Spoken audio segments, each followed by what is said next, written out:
Donald Trump is the president-elect, and a lot of you are in the housing market right now, or maybe in the housing market in the future, and you want to know how this presidency is likely to impact you as a first-time home buyer. So I'm going to go over three things that I want you to be prepared for going into this new presidency, and more than likely, the Republicans will have the White House, the Senate, and the House of Representatives. So it will be easier for things to get passed under this new Trump presidency. I'm Shaheedah Hill, getting you over the hill to home ownership and helping you confidently buy your first home.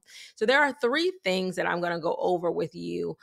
And again, just for you to be mindful of. And if you have any questions, please ask me in the comments. This is not going to be edited. So I'm just going over it. Today is Thursday, November 7th.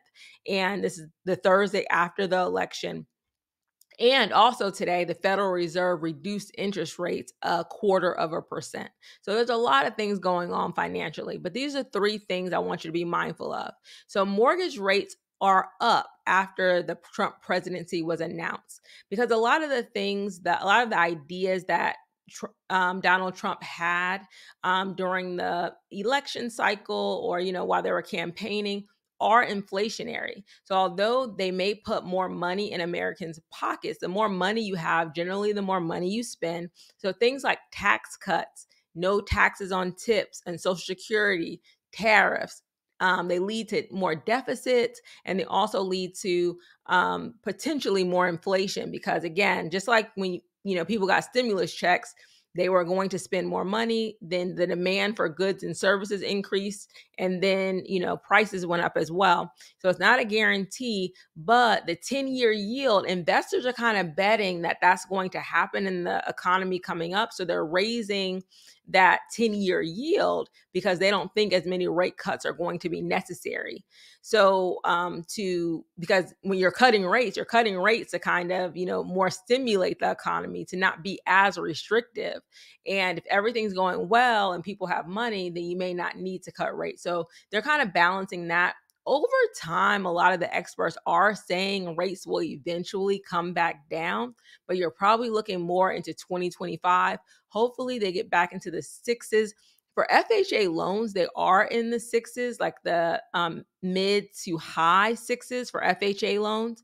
And then you can find that as the 2025, some people are predicting maybe late 2025 they'll be in the fives, but I would count on maybe as they regulate that they'll be in the lower sixes, probably for the remainder, beginning in not beginning, but in 2025 at some point they might regulate back to the sixes, just because it's kind of unusual for Fed rate cuts to be coming in and the 10-year yield staying so high.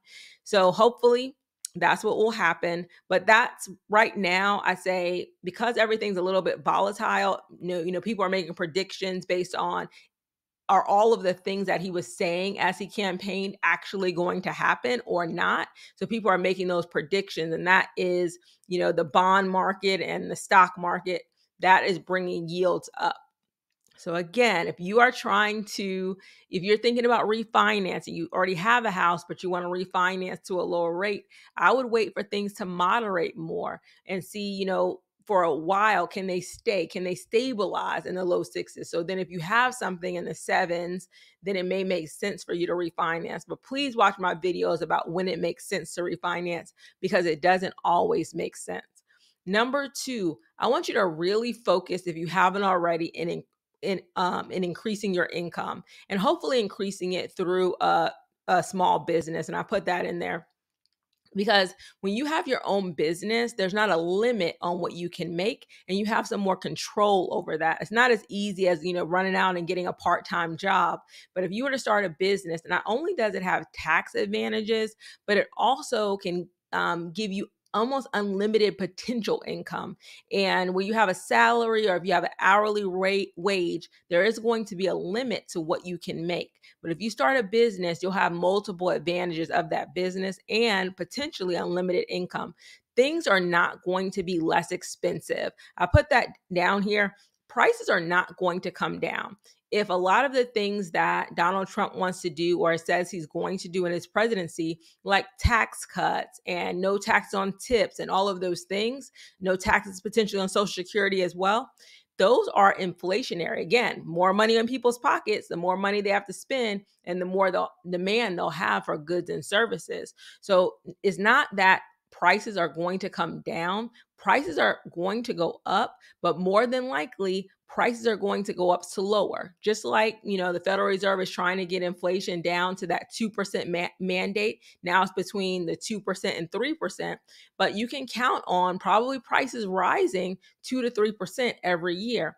And typically that goes in line with wages. So it's not that things are going to be less expensive under the Trump presidency. They could be more expensive if inflation just continues as it's going. The only time it may get less expensive, possibly, overall, is if we enter into some sort of recession, which we don't want to go on that. When you have a recession, a lot of people lose their jobs at that time. So you want to be prepared, not for prices to go down, but for prices to go up not as quickly. And one of the other things he said, I wanted to put it here, and I put get out of debt as well, because if you're paying high interest rate on your debt, it's going to be very difficult for you to get ahead. So make a plan to get out of debt as well. But one of the things he also said was mass deportations of illegal immigrants, or, and I don't know how, they haven't said exactly how they're going to do this or if they're going to do it. I don't think they're going to do it, just because it's going to have probably a negative impact on the economy. And speaking of housing in particular, 1/3 of people that are contracted to build houses are foreign-born workers. Not saying that they're all illegal foreign-born workers, but there's a big percentage of them that might be impacted by the mass deportations, and that would make housing much more expensive than it is now. So I know that's not something that, it'll be an unintended, I guess, consequence. But people know, like builders know, that that kind of change in policy or mass deportations, that is going to raise the price of housing. Because again, if those workers were to go away, you have to replace them with possibly union workers, other workers, and they're not going to work for those same wages. So just be mindful of that. And that's going to potentially impact the most new construction homes. And then the stock market was up. This is number 3. So the stock market went up significantly yesterday, and mostly because after the Trump presidency was announced, things like corporate tax cuts and deregulation is expected under a Trump presidency. And those things are, again, they're going to be stimulative. They should stimulate the economy. There's going to be more earnings in some businesses, or that's what they're expecting. And so the prices of those stocks was going up very quickly. Things like Tesla, of course, went up a lot. Nvidia, a lot of your financial stocks went up because they're thinking, okay, there's not going to be as much regulation on some of the things that they're doing under the Trump presidency. So I want to make sure that you're invested. If you've never invested and you have options, most people have access to a 401k through their jobs, or a Roth IRA that you can get on your own, because most businesses are not offering, unless you're in like a really traditional field, they're not offering pensions to a lot of people. So you have to be in the stock market, something that's going to be growing faster than inflation. And typically that's going to be in the stock market. So you have to get in one of these things, like a Roth IRA, your 401k, or 403b with your job. And I'll be doing more of those types of videos, because if there's going to be this substantial growth, and again, things have been going up for a while now, not only in real estate, but in the stock market, that sort of thing. It doesn't always go up. We may have some periods of some downtimes, but overall, the stock market does go up on average about 10%.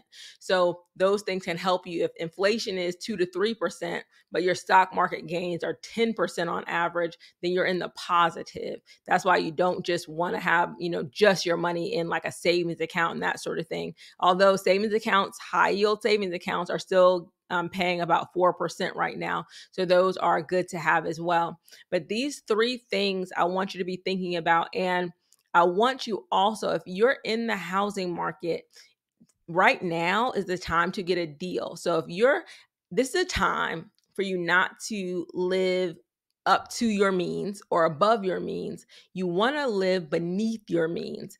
And just so you're very comfortable, you have money to invest, you have money that you're not strapped, for, living paycheck to paycheck. This is not the time to do that. But in this time between Halloween and New Year's Day, homes that are on the market, you can get a deal. People that have their homes on the market during this time is because they probably want to sell before the end of the year. A lot of people don't like to list their home during the holidays, so they're willing typically to make a deal with a lower, a lower offer price.